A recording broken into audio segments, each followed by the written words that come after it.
Piscataway Township Planning Board meeting will please come to order. Adequate notice of this meeting was provided in the following ways. Notice published in the Courier News, notice posted on the bulletin board of the municipal building, notice made available to the township clerk, notice sent to the Courier News and the Star Ledger. Ms. Buckley, will you please call the roll? Mayor Waller, Present. Councilwoman Cahill, Here. Ms. Corcoran, Here. Ms. Saunders, Here. Reverend Kenny, Here. Mr. Atkins, Here. Mr. Ahmed, Mr. Echeverria, Here. and Madam Chair. Here. Mr. Barlow, would you please read the open public meeting notice? Certainly, Madam Chair, in keeping with the guidelines that have been disseminated by the Department of Community Affairs, the Planning Board has tried its best to comply with the Open Public Meetings Act and the governor's guidelines in dealing with virtual meetings. Anyone that wants to be heard this evening,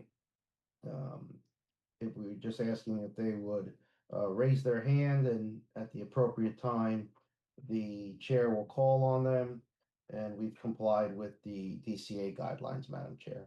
Thank you. I believe the flag is visible over my right shoulder. Can we all recite the Pledge of Allegiance in unison, please? I pledge allegiance to the flag of the United States of America and to the republic for which it stands, one nation, under God, indivisible, with liberty and justice for all. Okay, can we swear in the professionals, please? Okay. Mr. Can you- Estrada, Mr. Clarkin? Can you please raise your right hand? Do you swear that the testimony you're about to give will be the truth and nothing but the truth? I do. Thank you. Okay, Mr. Barlow, are there any alterations or changes to the agenda? Madam Chair, there are none. Thank you. Okay, I'll take a motion from anyone on the board to pay the audited bills, the duly audited bills. Motion. Motion that we pay duly audited bills. Thank you. Councilman Cahill, I'll take that as a second. Thank you. Thank you, Chairwoman. Roll call, please. Mayor Waller, Yes. Councilwoman Cahill, Yes. Ms. Corcoran, Yes. Ms. Saunders, Yes. Reverend Kenny, Yes. Mr. Atkins, Yes. Mr. Echeverria, Yes. and Madam Chair. Yes. Adoption of resolution, please. I was going to ask, was there it in the meeting invite, because I don't have it. It's a resolution, Madam Chair, for 24 PB 10 and 11V, which is M&M. It's the CVS at 50s Knightbridge Road. The applicant has decided not to pursue the application at this time, so a resolution was prepared to dismiss the application without prejudice. Just a housekeeping matter, Madam Chair. So if anyone's inclined to make the motion to adopt the resolution dismissing it without prejudice as per the applicant's request. Madam Chairman, this is Carol Saunders. I requested the application be removed without any prejudice. Is there a second? I'll second it, Reverend Kenny. Roll call, please. Mayor Waller, Yes. Councilwoman Cahill, Yes. Ms. Corcoran, Yes. Ms. Saunders, Yes. Reverend Kenny, Yes. Mr. Atkins, Yes. Mr. Echeverria, Yes. and Madam Chair. Yes. Item number 9, adoption of the minutes from regular meeting, May 14th. Madam Chairman, I'd like to memorialize the meeting minutes from the regular meeting of May 14th. Do I have a second? Mr. Atkins, a second. Thank you. Roll call. Mayor Waller, Yes. Councilwoman Cahill, Yes. Ms. Corcoran, Yes. Ms. Saunders, Yes. Reverend Kenny, Yes. Mr. Atkins, Yes. Mr. Echeverria, Yes. and Madam Chair. Yes. Item number 10, discussion. To discuss whether the property designated as Block 201, Lot 1.01, Block 202, lot 42.02 and 355 linear feet from the terminus going towards Hazelwood Place. Mr. Clarkin? Yes, thank you. So I'm presenting an addendum to an area in need of redevelopment study I did for this board almost about little less than a year ago. So I'm sharing my screen to show it's a one pager. So this will be pretty quick. I just want to move this. There we go. So yeah, about a year ago, you asked me to prepare this in need of redevelopment study for block 202, lot 42.02, block 201, lot 1.01, and a portion of South 2nd Street, which is a Middlesex County road. So I prepared that study for this board and presented it. We found that it met several criteria of the in need of redevelopment study criteria. So you accepted that study. It moved to Township Council, who formally adopted it as a non-condemnation area in need of redevelopment. This was via resolution 24-317, dated September 10th, 2024. So quick refresher.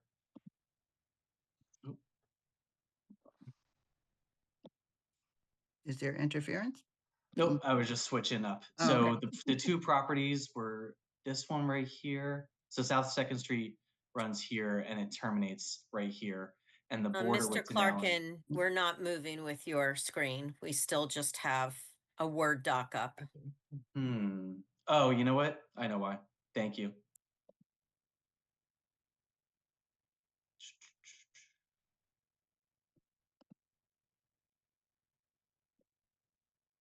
Here, let's try this again.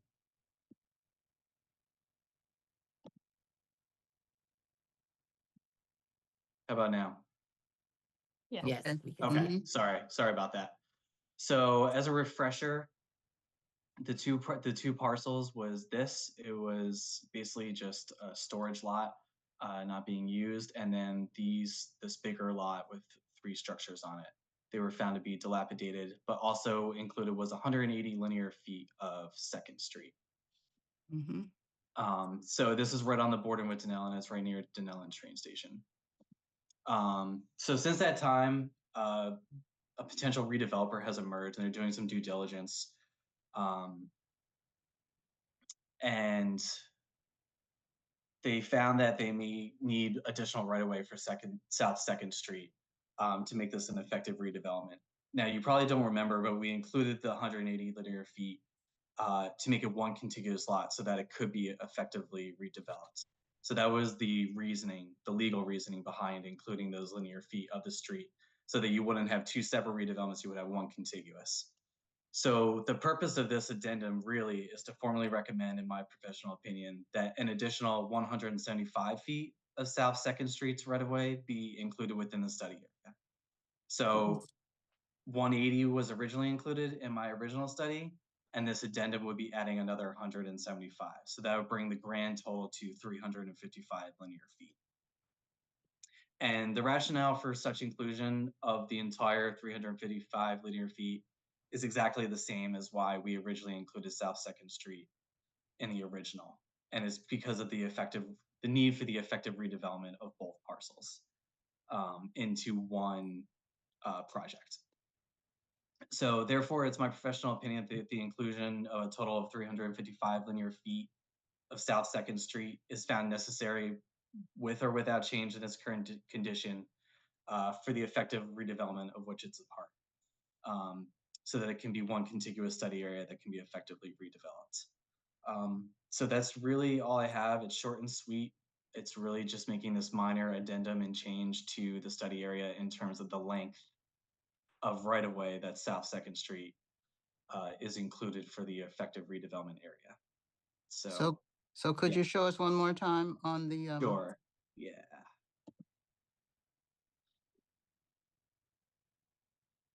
So this is the one lot, this is the other. We included about 180 feet. So I think this would be extending it towards Hazelwood Place by 175 feet up towards about, so up there. So that It's vacating the street. Correct, vacating the street. Okay. Okay, Madam members of, Chair, may I ask a question? do you have, yes, members of the board, do you have questions? Go ahead, Ms. Yes, Madam Chair, thank you so Mhm. much. So Mr. Clarkin, where then is the access to the road? Is it, the access is going to be to Hazelwood, correct? Yeah, so access to, I don't think we've seen any formal redevelopment or concept plans, but they would enter the property the same way you do today. On It's- Second Street. Yeah, on Second Street. Okay, it is on Second Street, but if these are one contiguous piece, then Second Street, does it effectively dead end where this redevelopment plan begins? Like, how does that work? Yeah, I think it's basically moving where the effective dead end is. So if you were to drive down today, Right, you'd have to stop about here. So it would be almost moving the dead end up okay, closer to Hazelwood. Okay. Mhm. okay, all right, thank you. Yep. And members of any other members of the board have questions? Okay, let's open it to the public. Members of the public. Do you have any questions of the testimony given by this witness regarding this application? If you have questions, please indicate by raising your hand on your computer. No one, Madam Chair. Okay, close to the public. If there's any additional questions by the board, we can hear them at this time, or else someone can make a appropriate motion. Madam Chair, if there are no other further comments from the board, then I would make a motion to have this board adopt the, I guess it's an amendment to the original redevelopment plan to include the additional linear feet. Okay, that do I- yeah. Suffice? Okay, will I have a second? Madam Chair, Charles- Bonnie Corcoran, I'll second. Okay, thank you. Roll call, please. Mayor Waller, Yes. Councilwoman Cahill, Yes? Ms. Corcoran, Yes. Ms. Saunders, Yes. Reverend Kenny, Yes. Mr. Atkins, Yes. Mr. Echeverria, Yes. and Madam Chair. Yes. Thank you. All right, thank you. Mhm. Thank Mis- you. Item number 11, discussion housing element and fair share housing plan by Harbor Consultants dated May 2025. Good evening. Hi, would you enter Hello. your appearance, please? Michael Mistretta from Harbor Consultants. Thank you. You may proceed, Mr. Mistretta. Thank you. I'll just introduce myself to the board and then I have a brief PowerPoint I would like to just run through to Thank- summarize the plan. Okay, go Will ahead. I- Will I be able to share my screen? You Yes. will be able to. Do you have any witnesses, sir, other Uh, than yourself? No, Miss- just myself. Okay, thank- Madam Chair, just to give the board a little bit of context, Mr. Mistretta is a planner that was retained by the municipality to prepare a housing element and fair share plan report. This is required under New Jersey statute and is part of the fourth round of affordable housing.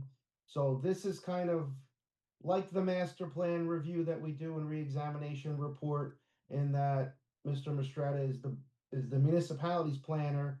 He's gonna go over the housing element and fair share plan that he prepared, explain to the board why it needs to be done and what it entails. And obviously, if the board has any questions related to it, and I'm sure I'll be very happy to answer them. And then the board would adopt, absent any objections, would adopt the housing element and fair share plan, and it would essentially become part of the master plan, and also would go back to the council for its utilization also. Hope that gives some context, and Mr. Okay. Mistretta can take it from there. Thank you. Again, my name is Mike Mistretta. I'm a planner of Harbor Consultants, office at 320 North Avenue East in Cranford, New Jersey. I am the supervising planner in at Harbor Consultants, where we have 7 planners on my planning team. We represent a number of municipalities throughout New Jersey, and we have really focused on affordable housing and redevelopment as far back as the 3rd round starting in 2015.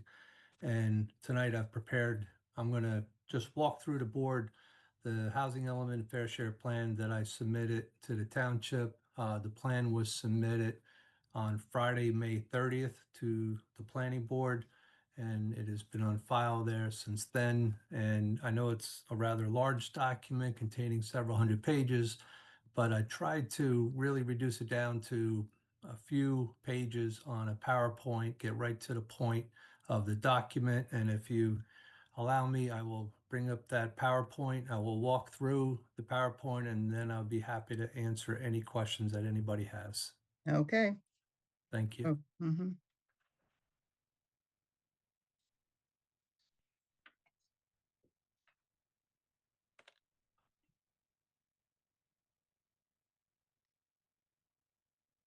Can everybody see the screen?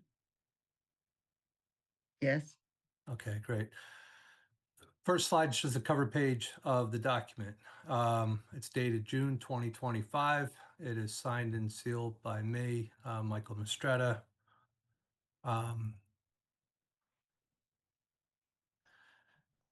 The PowerPoint's broken down into 4 specific sections. Why are we doing this? What's the history of affordable housing in New Jersey? Affordability, obligation calculation, our number of 539, how is that derived? An overview of the prior round obligation numbers, and then how are we satisfying our 4th round compliance? History, it dates back to 1975. I'm sure everyone here understands it's been 50 years since the adoption of Mount Laurel 1. State legislature adopts Fair Housing Act in 1985, and then there were a series of rounds succeeding that. Prior round, 1987 and 1999. Round 3 included the gap year, so it went from 1999 to 2025. To be clear, the round 3 ends June 30th, 2025. Round 4 starts July 1st, 2025, July 1st of 2025 this year, and it goes through June 30th, 2035. That is the plan that we are submitting and that we're talking about tonight, the round 4 plan. This plan is being prepared at direction of the amendments to the Fair Housing Act signed by Governor Murphy on March 20th, 2024, that set this entire 4th round process in play. Our calculations, we are in Piscataway Township, and we are located in Region 3, Hunterdon County, Middlesex County, and Somerset County. These are the 3 counties that we're in the same region with. Our affordable housing prospective need obligation is calculated based on 3 variables. The first one is an equalized non-residential valuation factor, which addresses the municipality's change in its non-residential property value within the housing region. Second variable is the income capacity factor, and which is the difference between Piscataway's median income and the lowest in the region. And item 3 is the land capacity factor, which is our share of developable land in the region. Overview of the prior round obligation, 1987 and 1999. The prior round obligation was 736 units. The 3rd round number, which is just concluding on June 30th of this year, was 975 units. And the 4th round prospective need, which this plan has been prepared to address, is 539. First of all, satisfaction of our 4th round RDP. There's a series of 9 developments that are folded into the 4th round, all of which contribute affordable housing units towards our obligation of 539. And I'll go through these very quickly, one at a time. But they're the William Street townhomes. There's the Fox and Fox Crossings, and then there's Fox and Fox 2, second development, Stelton Apartments, the Brunner property, the DeLeo project at Sylvan Avenue and South Washington Avenue, 60 Lakeview Avenue, La Porta Builders project, and the Rivercrest Cabana Club development. One at a time, the William Street townhomes at 616 William Street. There's a development there with 2 affordable housing units. The second development is the Fox and Fox Crossings, which is at 19 Stelton Road. And there are 3 affordable housing units in this development that add to our RDP. The third development is the Fox and Fox 2 project on 9 Stelton Road. There's a total of 2 affordable housing units that will be derived from this development. Item 4, development 4, is the Stelton Apartments at 300 through 328 Stelton Road. And I just want to highlight on this plan, and I'll clarify at the last slide that I have, but when I originally submitted the report, I made an error on the potential affordable housing units on this project. The report identifies 32, but it's actually 32 plus 8. So there's a total of 40 affordable units on this site. The fifth development is the Brudner property, 1791 and 1776 South 2nd Street.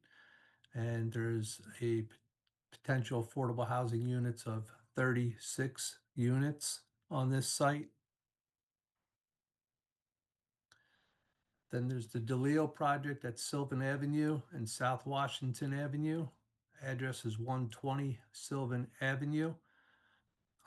Clarification again in red at the bottom of the slide. The potential total units is 107, and I did not have that number in the report.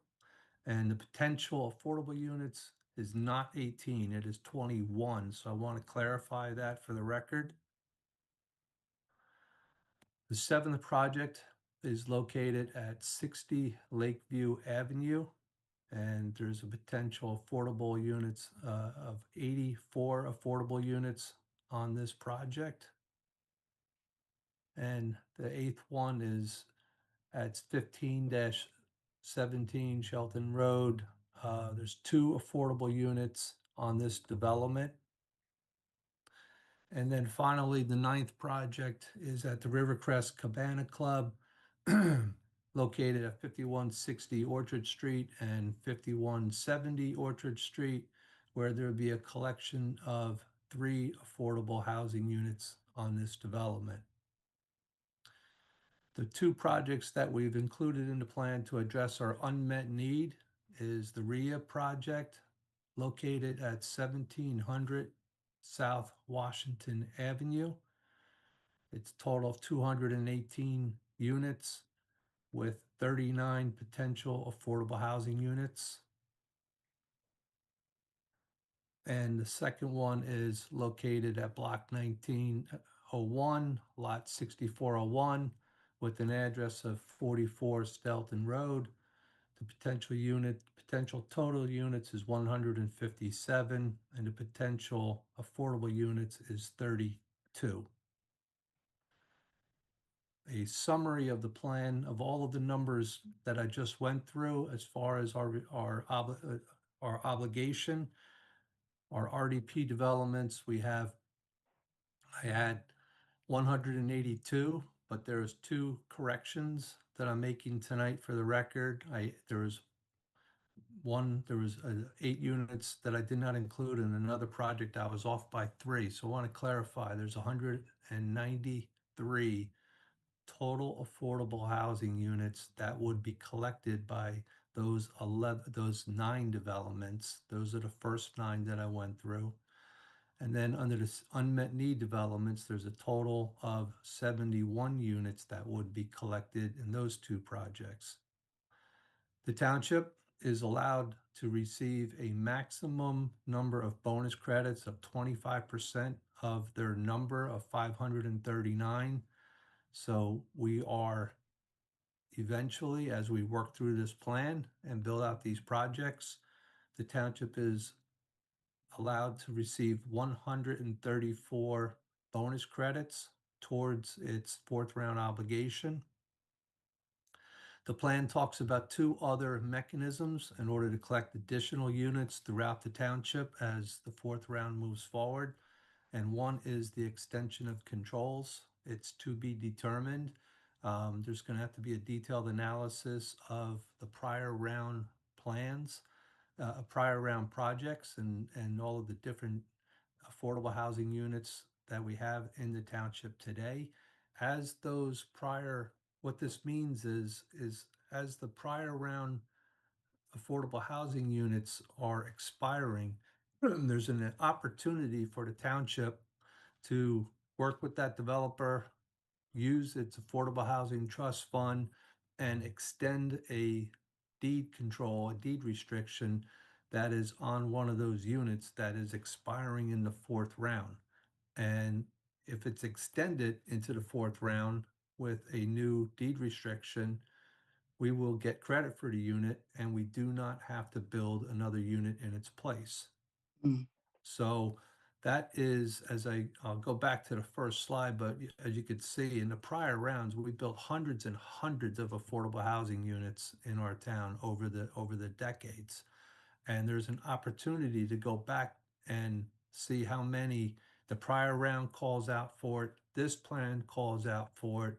It's something that we're going to want to take a deep dive into and take a look and see how many of the extensions of controls could we possibly get to add to our collection of affordable housing units, or credits, I should say, towards the fourth round. And then if there's any project that comes up throughout the entire town, I went over tonight very quickly, but I'll go through a little bit slowly in a minute. But there's 11 projects that are folded into our fourth round plan. And we have what's called a mandatory set aside ordinance. And that's for any project township wide that moves forward after the adoption of this plan. The town's mandatory set aside ordinance would collect those units and require a 20% set aside on all future developments elsewhere in the town. It's a catch-all way of collecting units for any project that moves forward that we did not include into this plan that moves forward in the future through either rezoning, a use variance, a redevelopment process, any which way we would collect those units, and that would also contribute.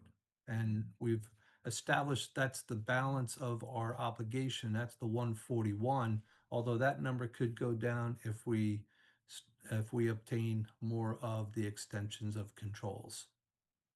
So that's a quick summary of a very long plan. I wanted to spend 1 minute just going through. There's some cleanup I wanted to address, and the two main items on this cleanup and some errors that I made when I originally printed the plan and submitted to it. The two main issues are, and I've already addressed them in the slides earlier, is that there is an additional 8 affordable housing units that will be collected, not 32, but a total of 40 on the project located at 320, 328 Stelton Road, and then on 120 Sylvan Avenue. And I've already addressed this, but just to be very clear, it's not 18, it is yielding 21 affordable housing units. The other items I think are more administrative. They have no impact on the plan, but I wanted to be clear about the number of affordable units that we would be collecting out of those two projects that are highlighted in red, and which I've already addressed when I went through my PowerPoint. I'm here to answer any questions that you have on any of the projects. I know it is a very long and somewhat complicated plan. I've tried to reduce it down to what I think are the key items to discuss with the board tonight, and that is the projects.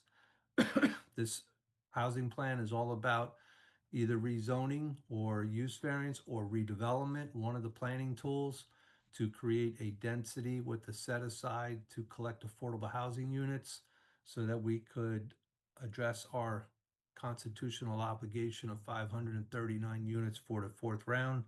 And in my opinion, those 11 developments do just that. I think it's a very sound plan.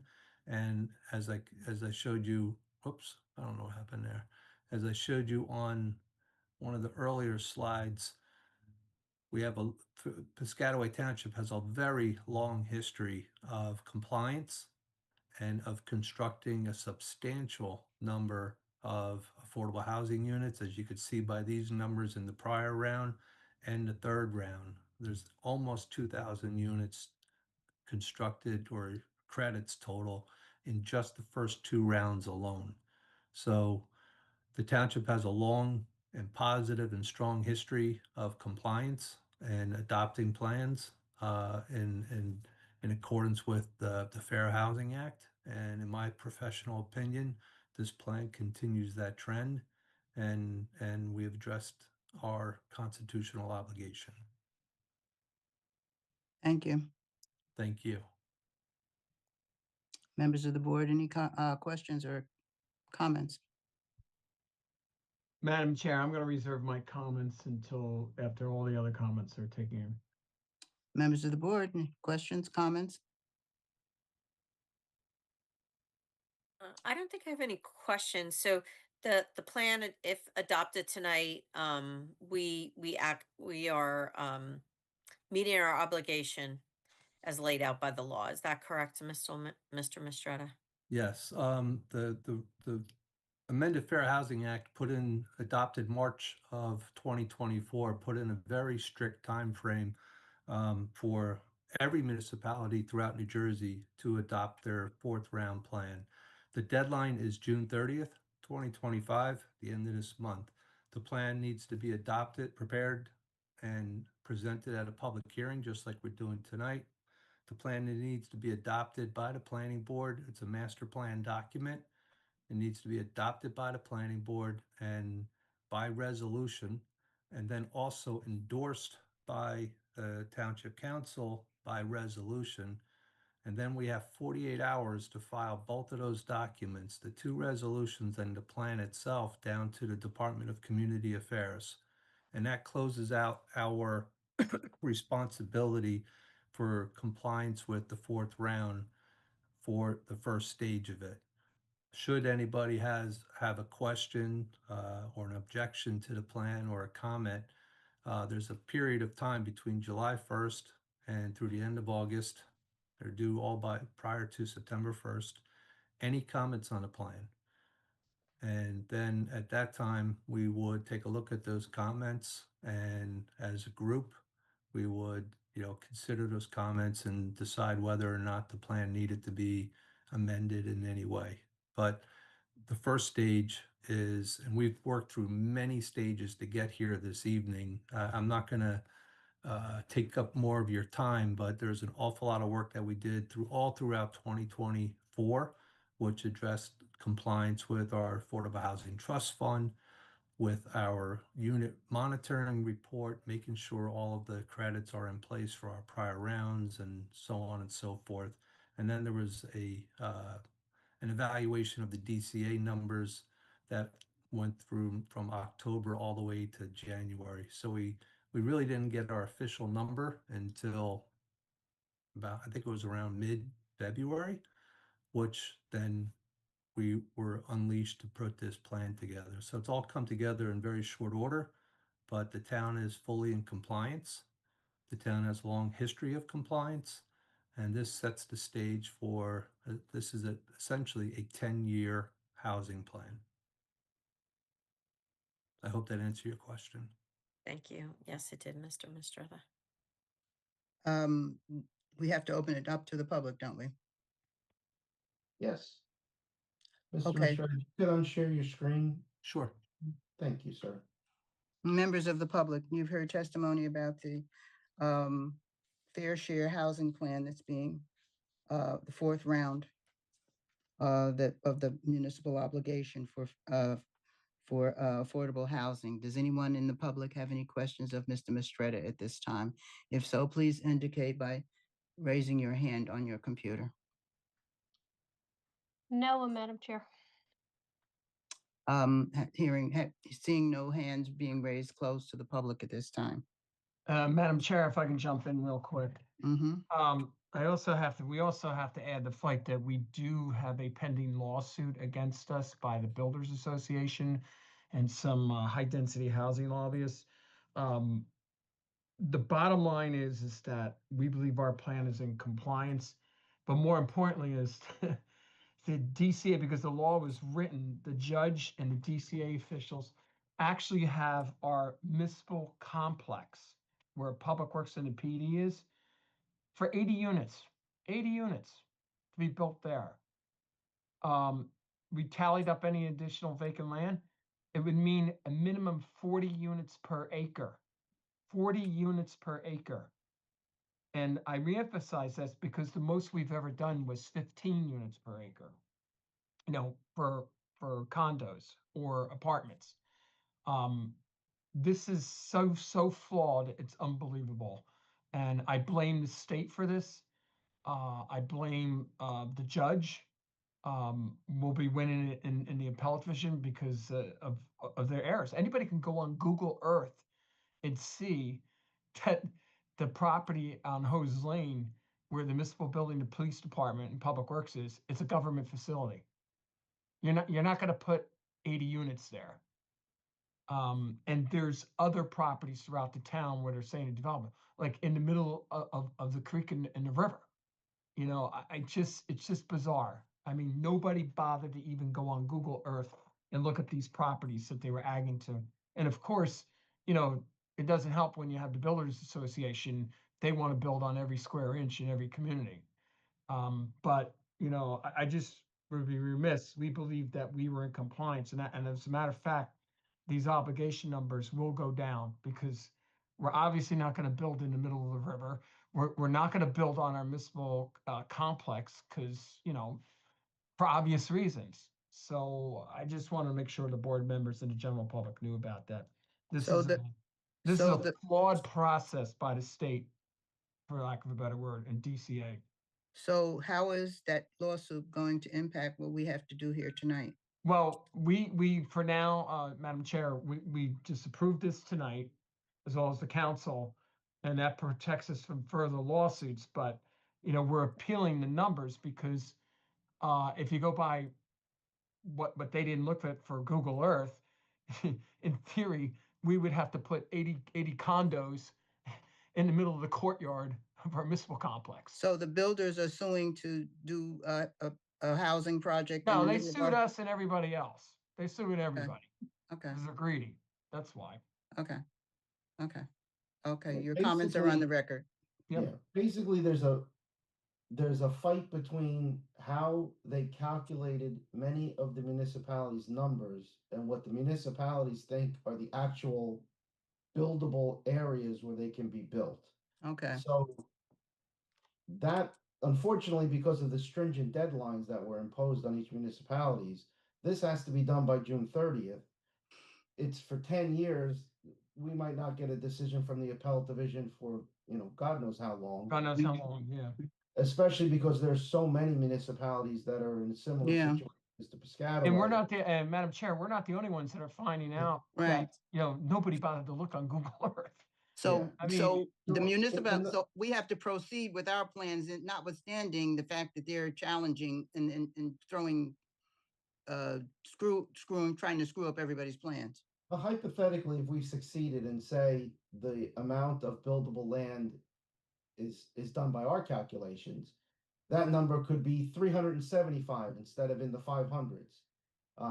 So that this fair housing plan could then be adopted to reflect the appellate division's decision, the Supreme Court's decision, whatever. Right.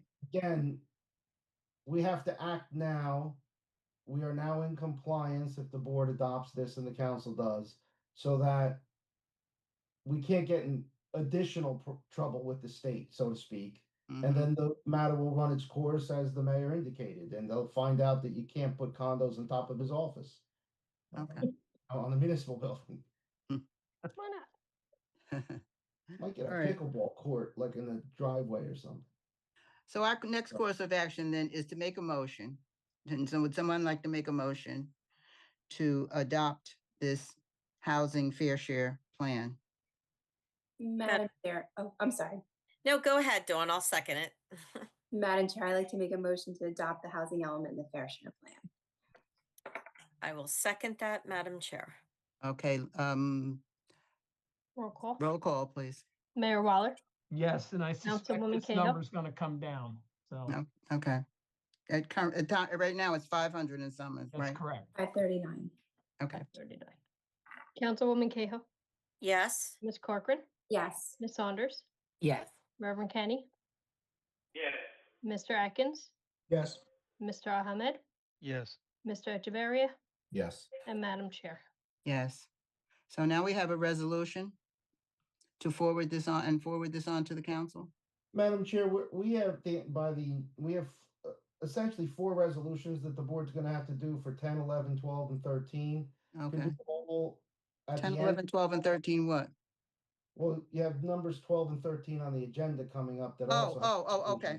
What I'm Get saying back is to the the- agenda. Okay, I'm sorry. If the board wants to, we can just adopt all 4 at the end very quickly. I think that's a good Okay. idea. Mm-hmm. Okay, and the right. record should also reflect Mr. Ahmed came in right before Mr. Mistretta made his presentation. Okay, so he heard the whole So- presentation. Yes, so it's Okay. appropriate for him to vote. Okay. So we Thank you, just Mr. finished Chair. item number 10. So we can move on to item number 11. We did 11 also, Madam Chair. Yeah. Oh. Number 12. We're on Okay. 12. Discussion to authorize the foresight planning to prepare an area in need of study. I think that goes back to Mr. Clarkin. This, Madam Chair, is just for the board to retain his services in order to allow him to go forward and do an area need study. This has been referred to us by the council. Okay. this If I may, is- Madam Chair, this is the Verizon site. Verizon packed up and left on Centennial Avenue. Mhm. There's a possibility, we're trying to attract an AI or a data center at this site because it has all the power and all the possibly, all the infrastructure there to get that or a data center. So we need to see if that's gonna jive with the zoning. That's why we're a redevelopment site. So who's is that all the discussion we need? Well, yeah, because it basically there would be a motion to. Okay. To retain his office. Okay, would someone like to pose that motion, please? Madam Chair, Dawn Corcoran, I'll make the motion to retain foresight planning to prepare the area need study for 39th Bridge Road. Second, do I have a second? Madam Chair, Reverend Kenny, I'll second that. Roll call, please. Mayor Waller, Yes. Councilwoman Cahill, Yes. Ms. Corcoran, Yes. Ms. Saunders, Yes. Reverend Kenny, Yes. Mr. Atkins, Yes. Mr. Ahmed, Yes. Mr. Echeverria, Yes. and Madam Chair. Yes. Okay, now item number 13. Is this something similar? Yes, Same exact Madam thing, Chair, Madam this is Chair. another It's one for where 201 we're Centennial. trying to attract either an AI or a data center at this site. Okay, someone pose a motion, please? Madam Chair, I'll make that motion. Councilwoman Cahill, that we retain foresight planning to prepare an area in need of study for block 6702, lot 3.03. Do I have a second? Chairwoman Echeverria, I'll second that motion. Thank you. Roll call, please. Mayor Waller, Yes. Councilwoman Cahill, Yes. Ms. Corcoran, Yes. Ms. Saunders, Yes. Reverend Kenny, Yes. Mr. Atkins, Yes. Mr. Ahmed, Yes. Mr. Echeverria, Yes. and Madam Chair. Yes. Okay, can we memorialize the last 4 resolutions, please? Do I need to read the numbers or just the? item. Do them singularly so the record will be clear. Oh, okay, because I didn't get the Everything was emailed to you, Carol, and mailed out. And oh we yeah, but emailed my you before. email has been corrupted. That's why. So someone tell her, read it to So her. number Okay. 10 needs to be adopted. Okay, Okay. so for number 10, it's a resolution recommending an amendment. Recommending the council adopt an amendment to the non-condemnation area in need of redevelopment, adding that 180 linear feet of South Second Street. So do I get a second? Do I need a Second. second? Okay, roll call. Mayor Waller, Yeah. Councilwoman Cahill, Yeah. Ms. Corcoran, Yes. Ms. Saunders, Yes. Reverend Kenny, Yes. Mr. Atkins, Yes. Mr. Echeverria, Yes. and Madam Chair. Yes. Okay, the next one is Number The, 11, the housing element. the fair house, the fair housing. Mhm. The next one, I prepared a resolution adopting the housing element and fair share housing plan prepared by Harbor Consultants and also recommending the council adopt same also, Madam Chair. Okay, do I get a second? Well, you need a Carol first. Saunders, I'm not get a first too. You need a first. Oh, did I get a I'm not- first? Carol Saunders first. Okay, someone else want to second it, please? Atkins, a second. Okay, roll call. Mayor Waller, Yes. Councilwoman Cahill, Yes. Ms. Corcoran, Yes. Ms. Saunders, Yes. Reverend Kenny, Yes. Mr. Atkins, Yes. Mr. Ahmed, Yes. Mr. Echeverria, Yes. and Madam Chair. Yes. Okay, Next. next For one. number 12, it's a resolution authorizing and retaining foresight planning to prepare an area in need of redevelopment study for 30 Kingsbridge Road, known as Block 6201, Lot 4.02. Can I get a motion for that, please? So moved, Madam Chair. Get a Carol, second. Second. Carol Saunders second. Carol Go ahead. Saunders second. Okay, roll call. Excuse me, Mayor Waller, Yes. Councilwoman Cahill, Yes. Ms. Corcoran, Yes. Ms. Saunders, Yes. Reverend Kenny, Yes. Mr. Atkins, Yes. Mr. Ahmed, Yes. Mr. Echeverria, Yes. and Madam Chair. Yes. And finally, number 13. Is a resolution to retain foresight planning to study if block 6703, I'm sorry, 02, lot 3.03, also known as 201 Centennial Avenue, is an area to prepare an area in need of redevelopment study, Madam Chair. Okay, would someone pose a motion for that, for the resolution? Reverend Kenny, I'll propose motion for the resolution. Okay, do I get a Carol, second? Carol Saunders Saunders. second. Okay, roll call. Mayor Waller, Yes. Councilwoman Cahill, Yes. Ms. Corcoran, Yes. Ms. Saunders, Yes. Reverend Kenny, Yes. Mr. Atkins, Yes. Mr. Ahmed, Yes. Mr. Echeverria, Yes. and Madam Chair. Yes. Okay. I think we have covered our agenda for this evening. There we go. All right, our next site plan meeting scheduled for June the 25th, and our next planning board meeting scheduled for June 9th. In the meantime, everyone have a happy Father's Day and as well as a wonderful 4th of July. Thank you, Madam Chair. Thank you. Have a good night. Good day, everyone.